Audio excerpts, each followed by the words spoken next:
Aujourd'hui, nous avons rassemblé un certain nombre de partenaires, je dirais, des IPRP, des chefs d'entreprise, mais aussi des salariés, pour leur présenter la problématique CLST, conception des lieux et situations de travail et éclairage des locaux.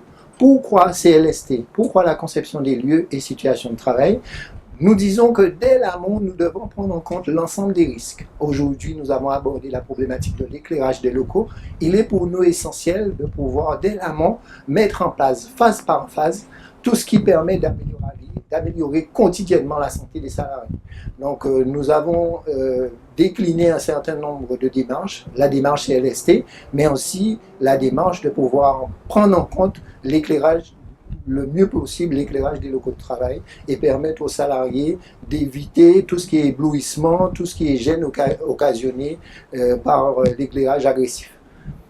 Concernant la CLST, conception des lieux et situations de travail, nous avons montré l'importance de pouvoir mettre en place des groupes de travail, permettre à l'ensemble des partenaires de participer à ces groupes de travail et faire que dès l'amont, nous puissions ensemble aller vers un système, vers un process qui puisse répondre à des recommandations de santé et sécurité au travail. Pour la CLST, il est essentiel que nous puissions dire que ce type de manifestation doit être pérenne. Pérenne dans la mesure où il faut à chaque fois apporter de l'information à la fois aux maîtres d'œuvre, aux maîtres d'ouvrage, mais aussi aux salariés qui vont occuper ces postes de travail futurs.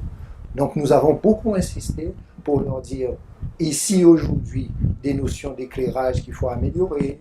Nous avons présenté un certain nombre de retours d'expérience suite aux mesures réalisées par le CINPA, le Centre interrégional de mesures physiques d'Auvergne. Nous avons d'autres partenariats qui peuvent intervenir sur l'amélioration des conditions de travail. Donc pour nous, il était essentiel de réunir aujourd'hui et faire qu'ensemble, on puisse arriver à des solutions, je dirais, des solutions qui puissent garantir la qualité de vie au travail.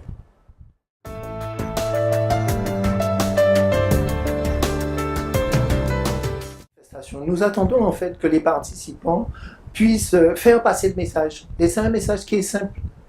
Tout projet, dès l'amont, doit prendre en compte un certain nombre de paramètres.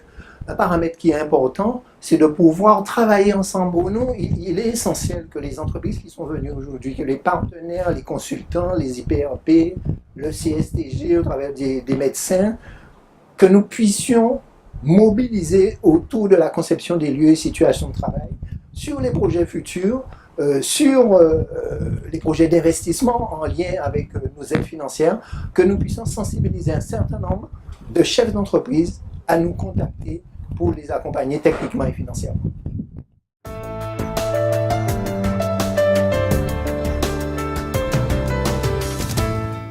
Actuellement, ce qu'on préconise principalement au niveau des entreprises sur l'éclairage, c'est d'avoir un poste de travail bien éclairé, en quantité suffisante, en qualité suffisante, d'évaluer les éblouissements et éviter toutes les sources extérieures qui peuvent nuire à ce poste de travail. C'est ne pas hésiter à faire intervenir le centre de mesure physique via la CGSS de Guadeloupe et nous informer de projets le plus en amont possible, de manière à ce qu'on puisse intervenir au niveau de la phase projet plutôt qu'une fois que les projets sont concrétisés.